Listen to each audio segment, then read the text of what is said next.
O ddiwedd, da ni'n diolch i ti am fedru cyfarfod yn gwmni di ac yng nghwmni'n gilydd. Yma yn Caernarfon, yn y Bala a'r cyffiniau.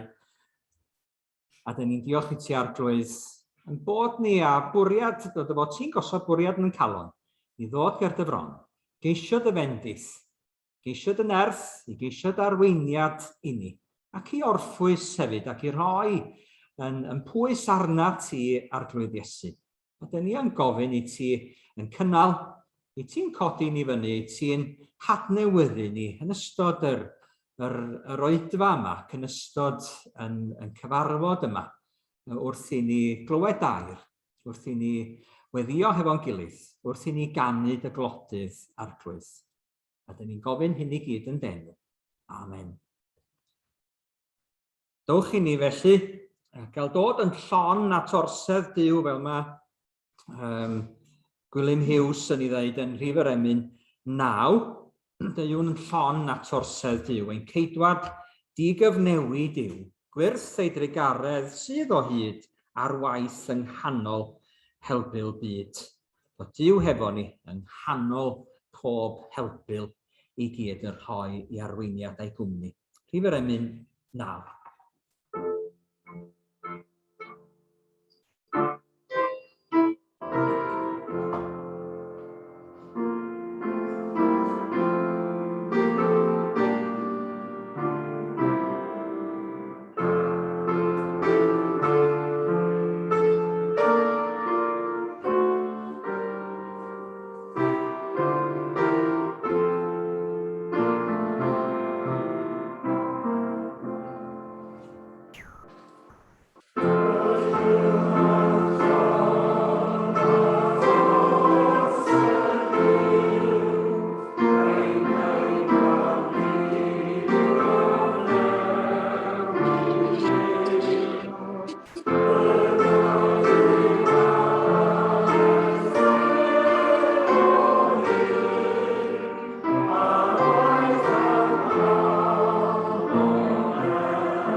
Diolch i chi am y canu yna. Canu egniol, mae'r cynulliad yn sôn amdano fo, bod rhai cadw pellter os ydyn ni'n canu yn egniol, ond mae hi'n braf cael canu yn egniol efo'n gilydd yn dydi. Rwan te, fe am i ni ddarllen salm efo'n gilydd i gochwyn neu ran ohoni beth bynnag, salm 103 sydd yn hatgoffa ni pa fath dduw sydd gennon ni. A dyn ni'n dod fel hyn o sul i sul i gael yn hatgoffa hefo'n gilydd pa fath dduw bendigedig rhyfeddol, graslon, trigarog, ffyddlon, llawn, maddiant a gras, parod i drigarhau sydd gennon ni. Mae'r salm yn yn hatgoffa ni o hynny. Mi ddarllena i'r rhan gyntaf sydd yn dod ar y sgrin. Os ydych chi'n ei gweld ti, os basau ni'n gallu darllen hefo'n gilydd yr ail rhan o adnod 11 i 19 adnod, a wedyn mi ddarllena i'r rhan ola o'r salm wedi hynny. Di ar y sgrin? Benaid bendithia'r arglwydd a'r cyfan sydd ynof ei enw sanctaidd, benaid bendithia'r arglwydd a rhaid ag anghofio i holl ddoniau. Ef sy'n maddau fy holl gamweddau, mi achau fy holl afiechyd, ef sy'n gwaredu fy mywyd o'r pwll ac yn mynghoroni a chariad a thrigaredd, ef sy'n mynigoni a daioni dros fy holl ddyddiau, i adnewyddu fy ieuenctid fel eryr. Mae'r arglwydd yn gweithredu cyfiawnder a barn i'r holl rai gorthrymedig. Dysgodd ei ffyrdd i Moses a'i weithredoedd i blant Israel. Trigarog a graslon yw'r arglwydd, araf i ddigio a llawn ffyddlondeb. Nid yw'n cyrryddu'n ddiwedd, nac yn meithrin ei ddicter am byth. Ni wnaeth â ni yn ôl ein pechodau, ac ni thalodd i ni yn ôl ein camweddau. Cefo'n gilydd. Oherwydd fel y mae'r nefoedd uwch ben y ddeiar, y mae ei gariad ef dros yr rhai sy'n ei ofni, cyn belled ac y mae'r dwyrain o'r gorllewin, y pellhaodd ein pechodau oddi wrthym. Fel y mae tad yn tosturio wrth ei blant, felly y tosturia'r arglwydd wrth yr rhai sy'n ei ofni, oherwydd mae ef yn gwybod ein deunydd, yn cofio mae llwch ydyn. Y mae dyddiau dyn fel glaswelltyn, y mae'n blodeuo fel blodeuyn y maes, pan a'r gwynt drosto fe ddiflanna, ac nid yw ei le neu adnabod mwyach.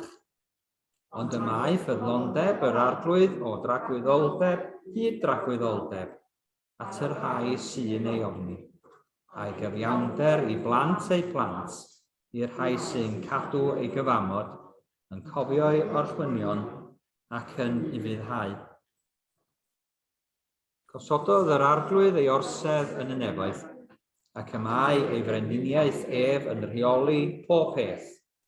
Bendithiwch yr arglwydd ei angylion, yr rhai cedyrn sy'n gwneud ei air ac yn ufuddhau ei weiriau.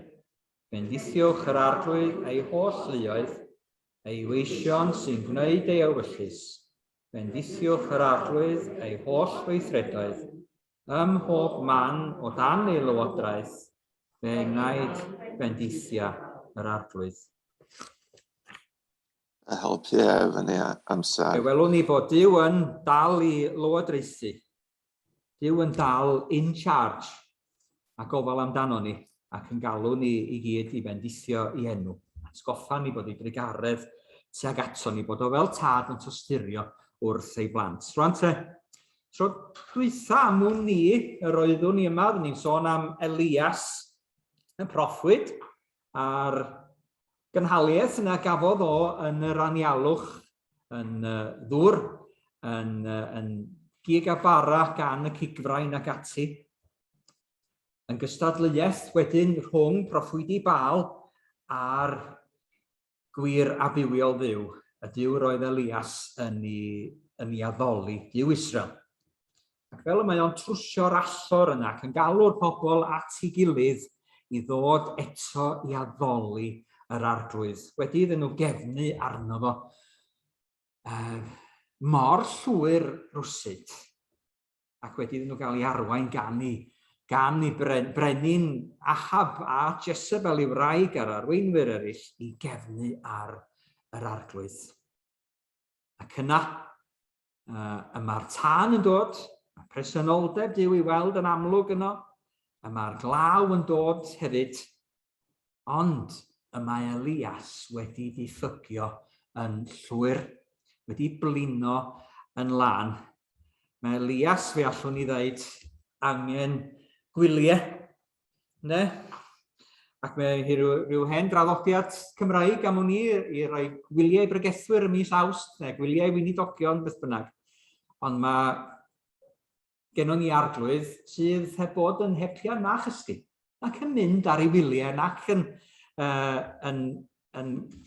gadael i fan felly, ond yn parhau bob amser i gofio amdano ni, i weithredu o'n plaid ni. Ond mae Elias wedi dod i ryw fan anffodus, wedi dod i ryw fan o ben draw arno fo'i hun rwsyd, mewn blinder corfforol, mewn blinder meddyliol a blinder ysbrydol yn ogystal. A dyn ni'n gweld yn yr benod yma sy'n sôn mewn gwirionedd am yr ffordd mae Duw yn ei drino. Sut yma Duw yn ymdrin a rywun fel hyn? Rhywun sy'n cael ei hun yn y sefyllfa yma. Ac sut yma Duw yn barod i ymdrin a phob un ohono ni. Ac wedi yn cynnal ni, yn codi ni fyny, a'n hanfon ni yn ôl eto a'n hadfer ni yn ei waith. Felly mi ddarllena i ran o benod 45 o lyfr cynta Brenhinoedd. Elias yn dianc i gochwyn rhag Jezebel. Ac yna, yr arglwydd yn siarad hefo Elias.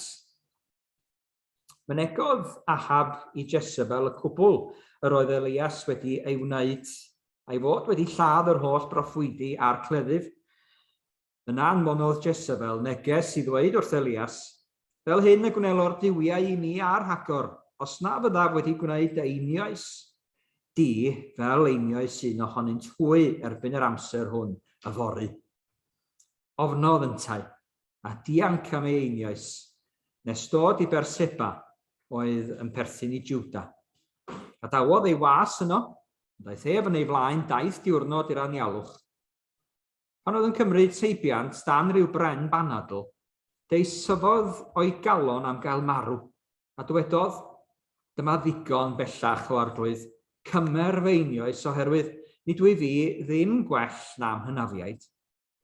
Ond wedi ddorwedd a chysgu dan ryw bren banadl, dyma angel yn ei gyffwrdd, yn dweud wrtho, cod, bwyta, phan edrychodd wrth ei ben yr oedd teisen, rhadell, a phioled o ddŵr, a bwytaodd a cyfed ac ail gysgu. Daeth yr angel yn ei ôl eilwaith a'i gyffwrdd a dweud, cod, bwyta, rhag i'r daith fod yn ormod i ti. Cododd yntai, a bwyta a cyfed, a cherddodd yn nerth yr ymborth hwnnw am 20 diwrnod a 20 nos, hyd at Horeb, mynydd Duw. Yno, aeth i ogof i aros, a daeth gair yr arglwydd ato gan ddweud, beth a wneud i yma, Elias? Dwedodd yntai, bu mi'n selog iawn dros arglwydd Dduw y lluoedd, cefnodd yr Israeliaid ar dy gyfamod, a bwrwd a llorau i lawr, a lladd yr broffwydi a'r cleddyf. My fi yn unig sydd ar ôl, ac y maent yn ceisio fy einioes unau. Yna dywedwyd wrtho, dos allan, a saf ar y mynydd o flaen yr arglwydd. A dyma'r arglwydd yn dod heibio. Bu gwynt cryf nerthol yn rhwygo mynyddoedd a dryllio creigiau o flaen yr arglwydd. Nid oedd yr arglwydd yn y gwynt. Ar ôl y gwynt, bu daeargryn. Nid oedd yr arglwydd yn y daeargryn. Ar ôl y daeargryn, bu tân. Nid oedd yr arglwydd yn y tân. Ar ôl y tân distawrwydd llethol.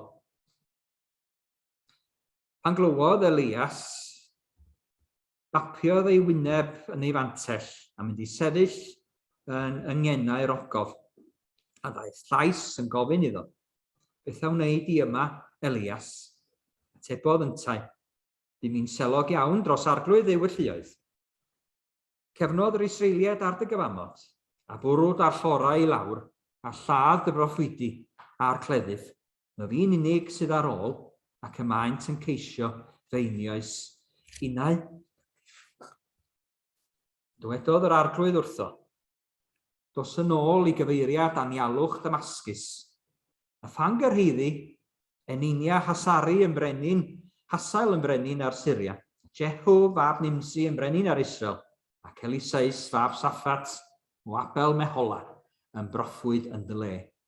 Pwy bynnag fydd yn dianc rhagleddyf Hasael bydd Jehu yn ei ladd. Pwy bynnag fydd yn dianc rhagleddyf Jehu bydd Elisais yn ei ladd. Ond gadawaf yn weddill yn Israel y 7,000 sydd heb blygu glin i Bal na'i gusanu. Fe bendith Duw ar y darllen a'r brando yna o'i air sanctaidd. Elias yn cael ei hun mewn lle cyfyng, ond Duw eto yn y fan yn siarad hefo fo. Bibil William Morgan sydd yn sôn am y llef distawfaen, distawrwydd llethol sydd yn y fan yma. Yn yr gwreiddiol mae'n debyg, mae'n sôn am sain distawrwydd mawr. Sŵn distawrwydd, y sŵn yna sydd i'w gael mewn distawrwydd o bwyso i mewn iddo a chlywed be mae'r arglwydd yn ei ddweud wrtho ni. Gweld i fod o am siarad efo ni ym mhob cyflwr pan dyn ni ar ben yn digon, pan mae pethau'n mynd yn dda, pan dyn ni'n ennill y brwydrau, a pan dyn ni wedi'n gorchfygu ac wedi blino ac ar yn hiselaf un, mae'r arglwydd eto yn siarad hefo ni. Felly cyn i ni gael gair o weddi, mi wnawn ni ganu emyn. Mae'r emyn oedd yn dod i'n meddwl i oedd un Aled, sydd yn sôn am oriau tywyll ein hamheuon blin, rhif 623, a'r wawr ymhell, yn sôn am gors ein hangrediniaeth ddu, sôn am golli ffydd, yn dydi, mewn unig gell, o deied atom chwa o galfari, i enyn fflam ein ffydd a'n harwain ni. Dyw yn chwythu i adnewyddiad i ysbryd arno ni, ac Aled yn sôn am sefyllfa'n byd cyfoes ninne. Sefyllfa yr ydyn ninne wedi cael yn hunain ynddo fo yn ddiweddar hefyd, ac fel y mae'r arglwydd yn barod i anhadnewyddu ni trwy i ysbryd glân. Dewch i ni ganu felly ynghyd.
Yn braf i ni gael, bob tro rydyn ni'n canu rai emynau aled, i gael cofio amdano fo, a cofio'n hireth amdano fo hefyd. Rwan te, gewn ni air bach o weddi, newn ni cofio pawb sydd mewn angen, cofio mewn byd heddiw hefyd. Da ni wedi clywed am ddaear grymbau eto yn Haiti. Tannau, yn does, gwyntoedd, gorwyntoedd yn chwythu. A pobl yn cael ei effeithio yng nghanol hynny i gyd. Newn ni gloi gyda Wedi'r arglwydd wedyn. Ddiwein tad, ni'n diolch i ti am medru gweddio gyda dy fron. Diolch i ti am medru cyflwyno'n hunain a'n gilydd i chdi fel hyn. Diolch i chdi am dofal amdano ni arglwydd yn cynnal ni hyd yma. Dyn ni'n ymwybodol arglwydd bod yna ddalati wedi bod yna lawer o waith wedi digwydd i gynnal cymdeithas pobl ei gilydd. I gynnal pobl yn ei hangen drwy'r cyfnod diwethaf yma rydyn ni wedi bod drwyddo fo ac yn dal i ddioddef yn sgiliau ffeithiau. Ddiwein tad, ni'n diolch i ti am yn cynnal ni yn y cyfnod anghyffredin yma. Diolch i ti am edrych bwrw yn hunain arna ti, a dod o'r flaen fel hyn. Diolch i ti arglwydd mae di gyfnewid ydw i ti, ac yn galw ar i ni o'r ffwyso yn dy gwmni. Arglwydd dad, ni'n ymwybodol o lawer sydd yn parhau ddioddef yn yn byd ni ac yn plith ni hefyd. Wedi'w bwrw i lawr gan amgylchiadau bywyd. Bethau wedi mynd yn drech ac yn ormod yn aml. O dad, helpa ni beidio gweld bai, helpa ni drigarhau, helpa ni hefyd i fod yno yn dawel, estyn llaw, nôl yr angen, ac i fod yn barod i gynnal ac i godi. Rhai sydd wedi i bwrw i lawr arglwydd.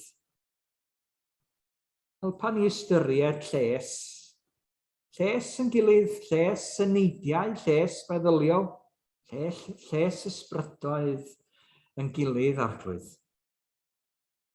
Bod yn drigarog wrth yn gilydd, fel yr wyt ti'n drigarog wrthym ni, ac yn dangos dy gariad mawr anhygoel tuag ato ni yn Iesu Grist dy fab, yn cydymdeimlo yn llwyr â ni, yn gwendid, ym mhob angen, ac yn cofio yn wir, yn deunydd, yn cofio mai llwch ydyn ni, yn cofio mai gwan ydyn ni i gyd, ond e ryw grac ym mhob un ohono ni, ac yn barod i drigarhau a'r rhoed yn nerth ath gynhaliaeth. Dad, lle mae yna rai wedi bwrw i lawr yn byd ni gan amgylchiadau yn ddiweddar yma.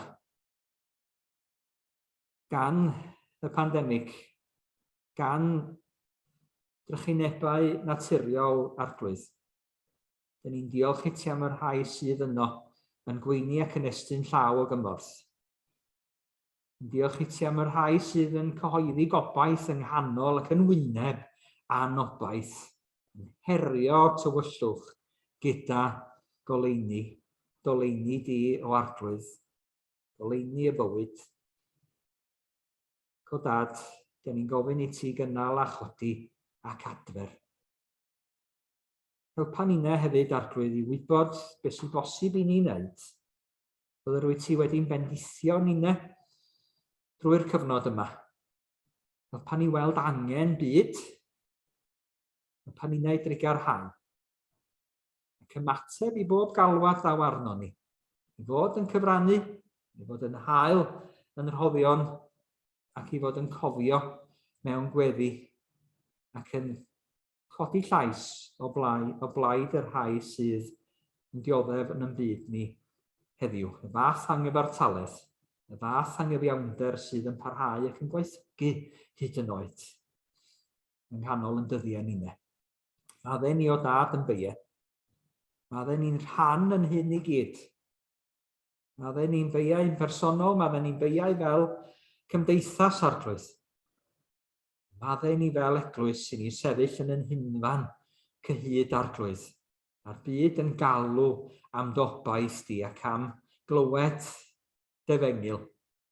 Ac am gael ei atgoffa o'r hyn sydd genna ti i'w gynnig yn addewid iddyn nhw'n bywyd yn wir yn dy gwmni. Pan ni gyhoeddi dy gariad a phras a thrygaredd ar glwydd Iesu. Mewn byd sydd â chymaint o angen, mwy o angen, heddiw amdano, ac erioed. Efo'r rhaid yn ei dienwi yma heddiw, efo'i teuluoedd nhw arglwydd, mewn profedigaeth a galar, mewn llawenydd arglwydd, a diolchgarwch hefyd. Bydd efo pawb sydd ar yn meddwl ninnau yn ogystal wrth i'w cyflwyno nhw i chdi mewn gweddi dawel fel hyn efo'n gilydd. O dad cliw ein gweddi. Chnorthwya ni hefo'n gilydd i fod yn pwyso arna ti, cofio'n dibyniaeth llwyr arna ti, wrth i ni gydweddio'r patrwm yna o weddi, o ddais sydd ddisgyblion yng Wedi'r arglwydd. Ein tad, yr hwnnwyd sy'n y newydd, sancteiddiau'r denw, deled y deyrnas, meler dewyllus, megis yn y nef, felly ar y ddaear hefyd. Dyrau ni heddiw ein parad ynyddio, a maddau ni edledion, fel y maddau ninnau edledwyr, ac nac arwai ni brofedigaeth, eithir gwared ni rhag drwg, gan ei seiddo ti Wedi'rnas, a'r nerth a'r gogoniant, yn oes oesoedd. Amen.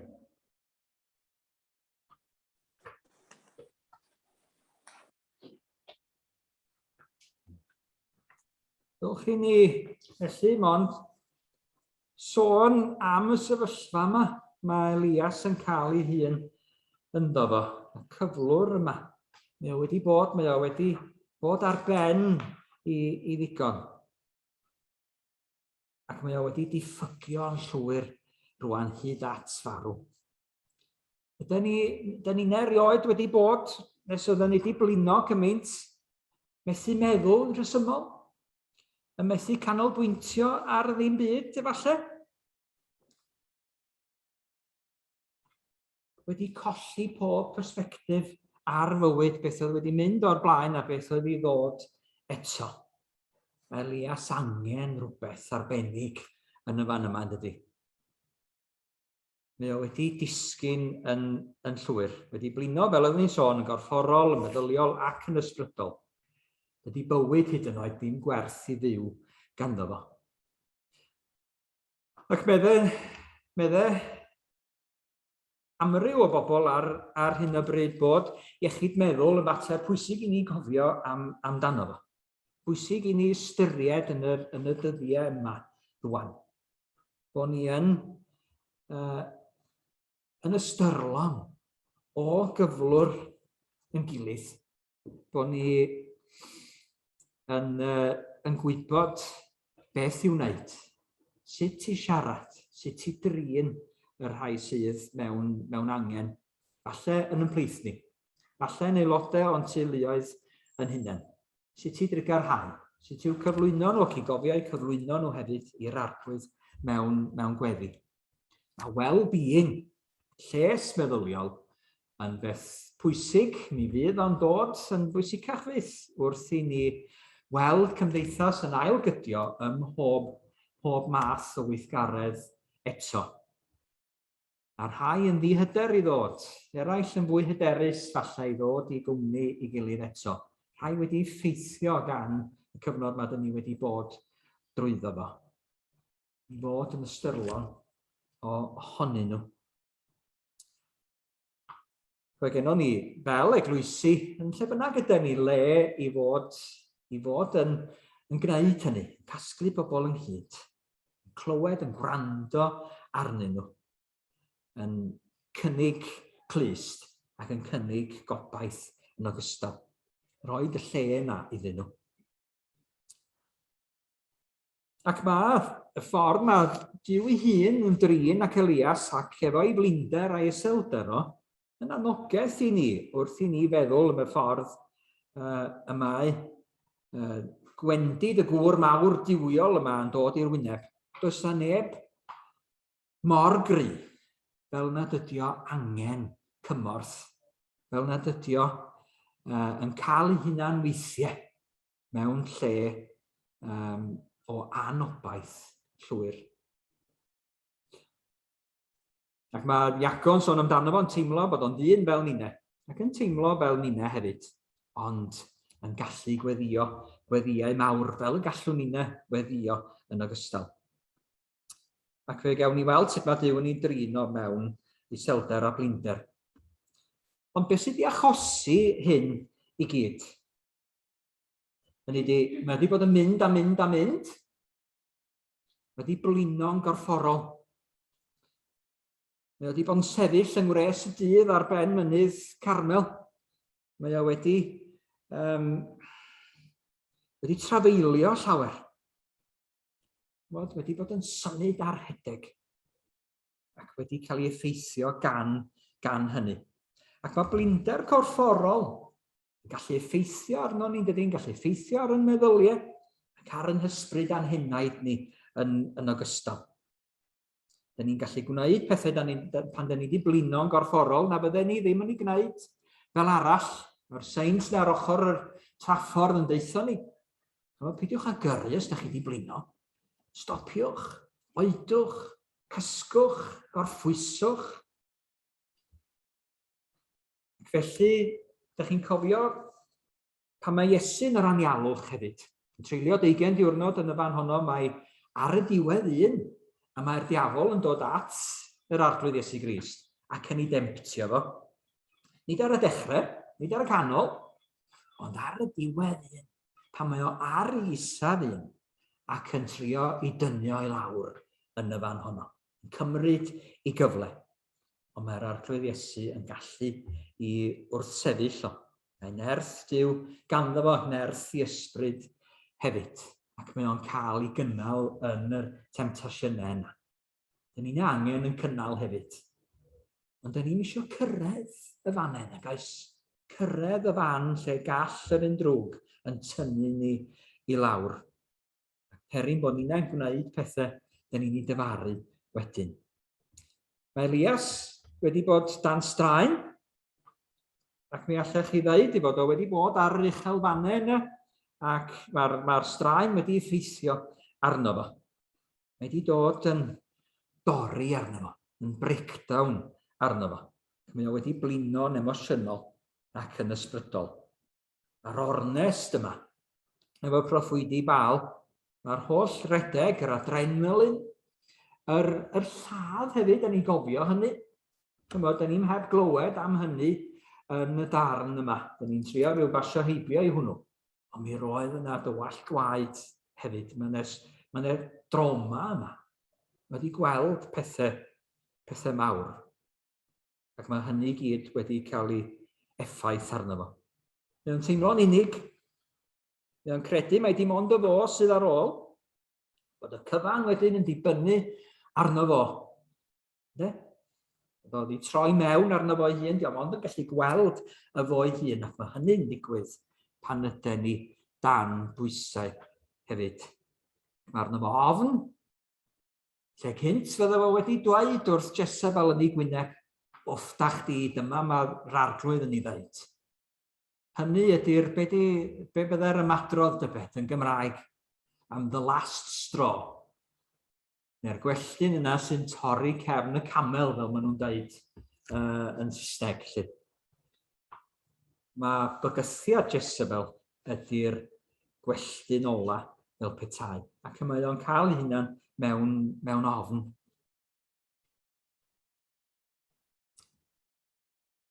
Ond, mae o'n yr ofn yma, mae o wedi i'w siomi'n ogystal.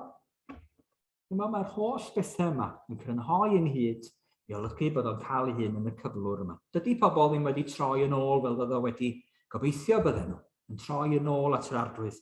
Dydy Ahab ddim wedi galw am ddiwygiad crefyddol, ac wedi galw am lanhau'r allorau a thrwsio pob allor ar deml i'r arglwydd. Does am byd i weld wedi digwydd ac wedi newid.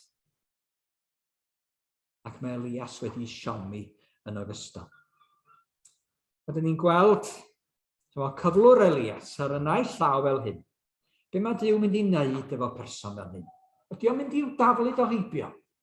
Ydy o'n mynd i'w anghofio fo? A dweud, wel, dyna fo, mae Elias di cael ei amser o. Mae wedi darfod arno fo rwan. Na. Dydy Duw ddim yn gwneud pethau felly. Duw sydd yn rhoi cyfle eto sydd gennym ni. A dyn ni'n diolch am hynny. Mae Duw yn mynd ati i'w gynnal o, i gochwyn, nid i'w gyrryddu fo. Nid i ddeud, Elias, lle mae dy ffydd di, ti dona rwan? Mae eisiau ti wynebu'r rhain, wynebu dofnau i gyd. Mae eisiau ti ddelio fod y siom. Mae eisiau ti dynnu dy hun at dy gilydd, at dy hunan, fel byddan nhw'n ei ddeud. Dio ddim yn deud hynny wrtho fo. Be mae'r arglwydd yn ei wneud, ydy'r hyn da ni yn cael y ddewid ohono fo yn y salmau, yr hyn da ni'n ei weld yn yr arglwydd Iesu Grist wedyn, bod yn drigarog a graslon tuag ato fo, yn araf i ddigio yn llawn ffyddlondeb, fel y mae tad yn tysturio wrth ei blant, felly tosturia'r arglwydd wrth yr rhai sy'n ei ofni, oherwydd mae o'n gwybod ein deunydd yn cofio mai llwch ydyn ni. Mae o wedi'n llunio ni. Mae o'n gwybod am y gwendid ni. Mae'n gwybod am wendid pob un ohono ni. Ac mae o'n barod i'n cynnal ni, ac i fod yno pan ydyn ni angen fwyaf yn gwendid mwyaf. Ac fe gofiwn ni am wahoddiad tyner yr arglwydd Iesu Grist i ddod a gorffwys ynddo fo. Dyma'r unig eiriau mae Iesu yn ei ddefnyddio i ddisgrifio fo'i hun. Deuwch ata fi bawb sy'n blinderog ac yn llwythog. Fe rodda fi o'r ffwystrau, chwi, meddwl fo, yn Mathew pennod 11. Ferwch fy iau arnoch, dysgwch gennyf, oherwydd, dyma lle mae'n deud, pa fath waredwr, pa fath geidwad ydi o. Oherwydd addfwyn ydwyf a gostyngedig o galon. Addfwyn ydwyf a gostyngedig o galon. Dyna sydd fath o arglwydd sydd gennym ni. Dyma sydd fath o ddiw sydd gennym ni, un sydd yn tosturio, nid yn cyrryddu. Cos ydyn ni'n meddwl bod ni o dan gerydd yr arglwydd, nad ydy o'n malio amdano ni. Bod ni wedi'w siomio ac na all ddim byd ddigwydd feder yn hadfer ni ato fo, ac i berthynas efo fo. Yna, mae rhaid i ni ymateb i'r gwahoddiad yma gan yr arglwydd Iesu Grist. I ddod a gorffwys ynddo ef. Dod o dan yr iau yna, mae o yno yn cynnal, mae'r iau yn ysgafn. Dio ddim yn pwyso arno ni, mae o'n pwyso arno fo. Ac mae o yn cydymddwyn hefo ni, cerdded hefo ni, yn cario'n beichiau ni, ac yn bod yn drigarog wrtho ni, nostyngedig o galon ac yn addfwyn tuag ato ni wrth ymdrin a ni. Ac yna, ni'n gweld bod Duw yn cynnal yng nghanol profiadau mawr bywyd, ond yn yr dydd i ddydd hefyd. Ac o ddydd i ddydd. Ac ar hyd y daith yma mae Elias arno fo, ac yn gadw o'i fynd felly. Mae o'r rhoi, fel da ni'n wedi gofyn amdano fo eisoes, o'r rhoi bara beunyddiol i ni. Bara bob dydd, digon ar gyfer y dydd. Beidio phoeni am yr un o ddaw eto. Cofio bod Duw yn cynnal, ac yn barod i'n cynnal ni yn yn hangen ar hyn o bryd ac yn awr. Mae Duw yn mynd hefo fo yn ogystal. Cyn i sicrhau o bod i anghenion yn cael ei digoni. Ni'n cofio mae'r arglwydd ydy yn bugail ni, ac na fydd eisiau arnaf. Mae o'n barod i'n harwain ni gael llaw ddyfroedd tawel ac i roi gynhaliaeth i ni hefyd. Ond ar y daith mae Elias yn gorfod pwyso mewn ffordd gwahanol ar Dduw. Ac mae'n gorfod pwyso i mewn i'r addewid yma bod Dduw yn mynd i'w gynnal o rwsyd.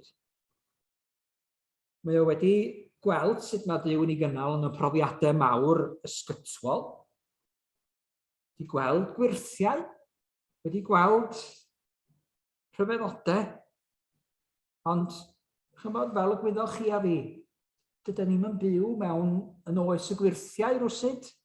Dydyn ni'n gweld rhyfeddodau mawr o ddydd i ddydd.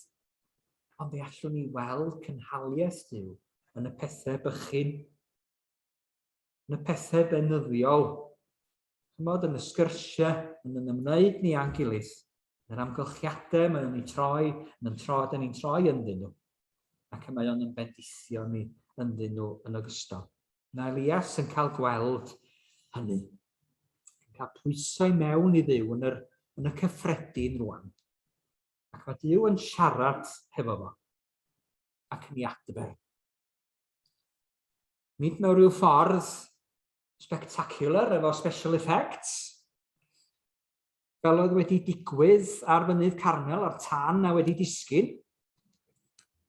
Yn gwbl amlwg mae'r arglwydd oedd Dduw wedi rhoi bresenoldeb yn y tân yna. Ond nid yn y pethau mawr yma rwan, nid drwy'r rheini mae Dduw yn siarad. Nid drwy'r ysgwyd mawr, na'r chwythu mawr, na'r tân mawr, ond yn y distawrwydd mawr, yn yr llef ddistaw fain yma, Chadel William Morgan.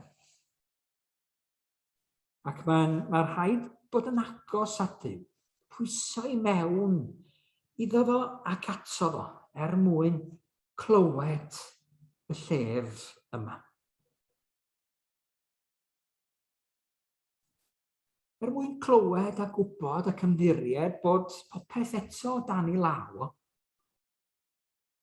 Nad ydy'r brenin a'r bobl wedi troi at yr arglwydd, fel y byddai Elias wedi gobeithio, pethau ddim wedi troi allan, fel y byddai fo wedi dymuno.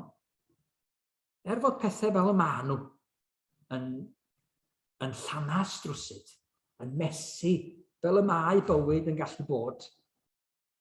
Cer bod Elias wedi blino. Dduw yn dal i siarad efo fo.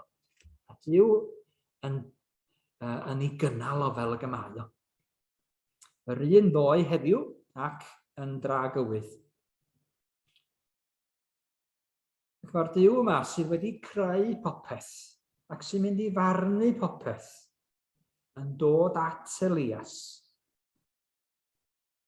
yn ei angen ac yn siarad yn annwyl wrtho fo ac yn ei adfer o. Ac mae o'n cael gwybod nad ydy'r cwbl ddim yn dibynnu arno fo rwsyd. Mae'r arglwydd wedi cyflawni'r gwaith. Mae gan Dduw ei fwriadau. A dyn ni'n gallu teimlo weithiau, wel, mae'r cwbl yn dibynnu ar yn ymdrechio ni. Os na i, hyn rwan, fydd o ddim yn cael ei wneud. Na fydd, gwir ddigon, ac mae Dduw yn defnyddio ni yn ei waith. Mae Dduw yn gwybod am y cyreiddiadau ni, dydy? Gwybod beth gallwn ni i wneud. Ac mae o'n yn helpu ni i wneud y gweithredoedd da yna y mae o wedi'w paratoi ar yn cyfer ni. Ac mae yr arglwydd yn dal yn Dduw yng nghanol llanast byd rwsyd. Ac oeddwn ni'n sôn am Gladys Roberts gynt o Bwcle. Fel yr oeddwn ni ar y ffôn hefo'i a hithau yn gaeth i'w chartre, wedi'w chaethiwo gan Covid, wedi'w chaethiwo gan ei hamgylchiadau. Ac yn mynd dweud, wel, yng nghanol y cwbl, mae Dduw yn dal yn Dduw, dydy? Yng nghanol yr amgylchiadau i gyd yn gallu tystio felly. Yng nghanol yr cyfnod rydyn ni'n cael yn hunain ynddo fo. O ddydd i ddydd, mae Dduw yn dal yn Dduw. Dduw yn dal i deyrnasu. popeth ddim yn dibynnu arno ni felly. Dyddiau dyn fel glaswelltyn, a'r cwbl yn mynd heibio. Mae Elias yn poeni be mae o wedi gyflawni. Di pethau ddim wedi i'w sortio allan. Ond mae Duw eto yn dweud bod popeth o dan ei law. Gosododd yr arglwydd ei orsedd yn y nefoedd, ac y mae ei frenhiniaeth ef yn rheoli pob peth, meddai fo'n y Salm 103. Ac y mae o yn dweud bod y gwaith o dan ei law. Mae o'n nerthu Elias ac yn dweud wrtho fo, wel, mae eisiau ti fynd yn ôl rwan. Dos yn dôl y ffordd doesti, drwy'r anialwch neu i Ddamascus. Dos yn dôl. Wyt ti wedi cael dy nerthu'n y fan yma ar y mynydd nes i ddatguddio fy hun i Moses trwy dan arno fo.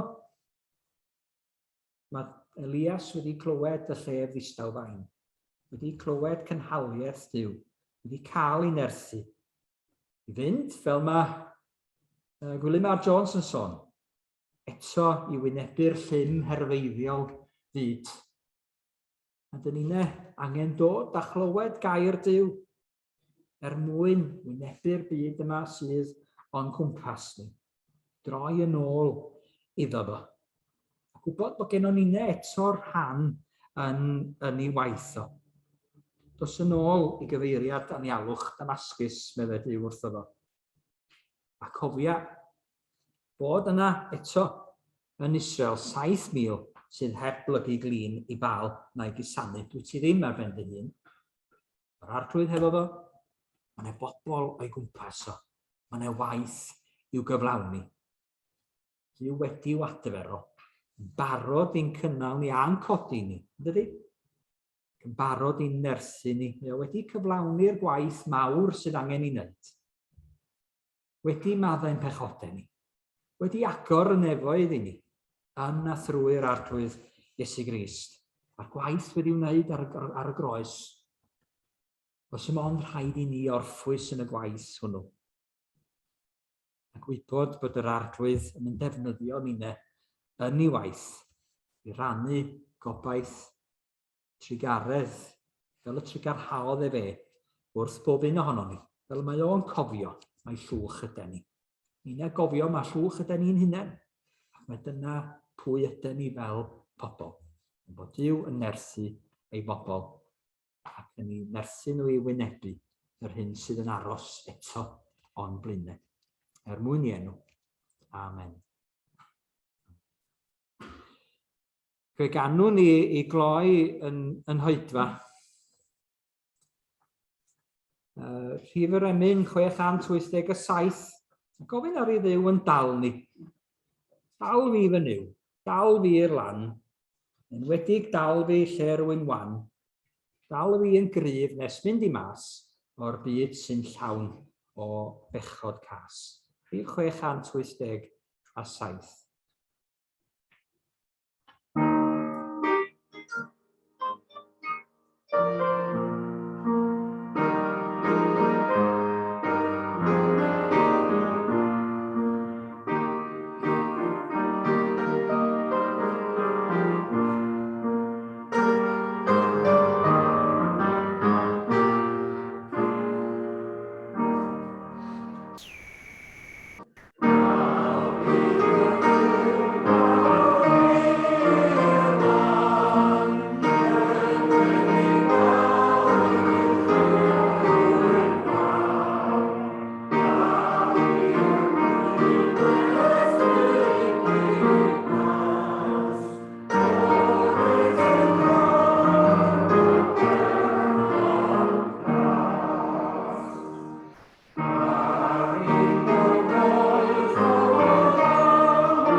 Gallwch chi ni rannu'r fendith efo'n gilydd.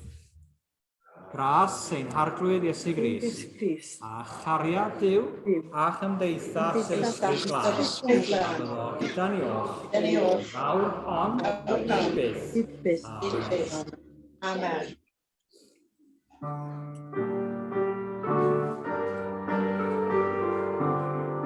Diolch.